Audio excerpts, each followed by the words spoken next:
Hello everyone, I'm Sarah of Rich Textures Crochet and welcome. Today we're going to learn a crochet stitch called the extended single crochet.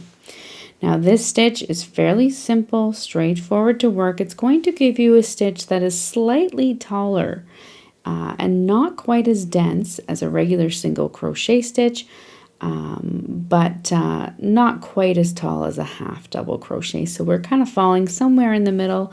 Creates a beautiful design, a little bit more unique again than the straight up single crochet stitch.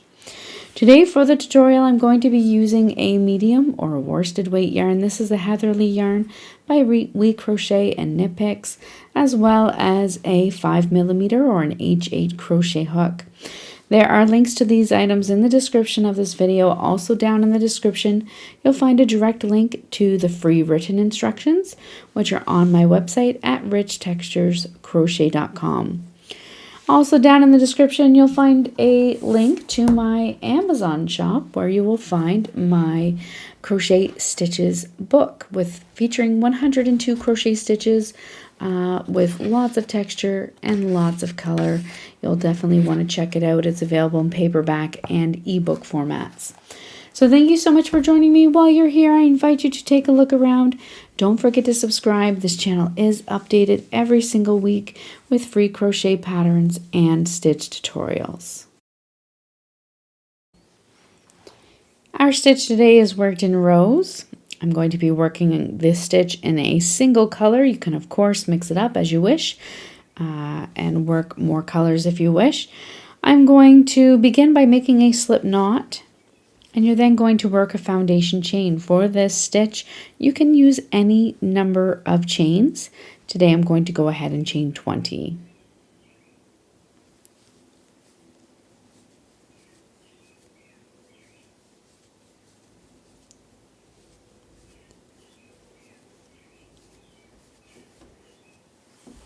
Once you have that foundation chain worked, we're going to begin working in our second chain from our hook, and I'll demonstrate the extended single crochet.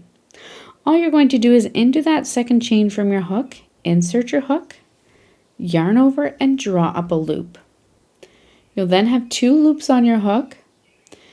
You're going to yarn over and pull through the first loop on your hook, then yarn over again and pull through both loops on your hook. That is your extended single crochet stitch. You're going to continue to repeat this all the way across. Insert your hook into the next chain, yarn over, draw up a loop.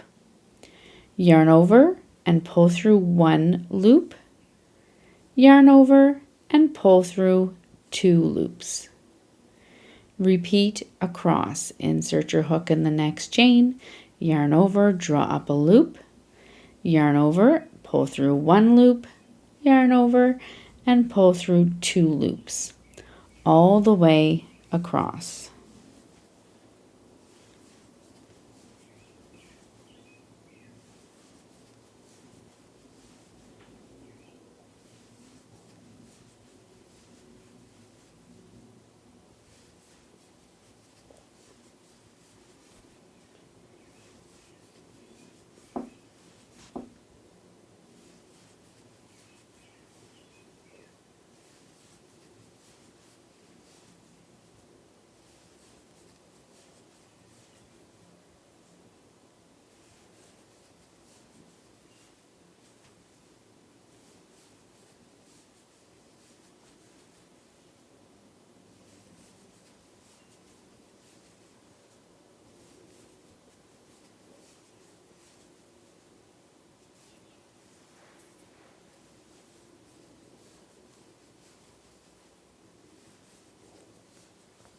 When you come across, you're working your final extended single crochet into that final stitch. If you need to, just straighten out your foundation chain there a little bit. Chain 1 and turn your work. Our chain 1 does not count as a stitch, so we're going to work directly into the stitch at the base of the turning chain. Once again, insert your hook into that first stitch, work your extended single crochet stitch, and then continue on down the row. When you come to your final stitch, you're going to work an extended single crochet into your final stitch, chain 1, turn your work, and that's all there is to working this extended single crochet. So thank you so much for joining me. Once again, while you're here, I invite you to take a look around. Don't forget to subscribe, and I look forward to seeing you again soon. Until then, happy crocheting. Bye.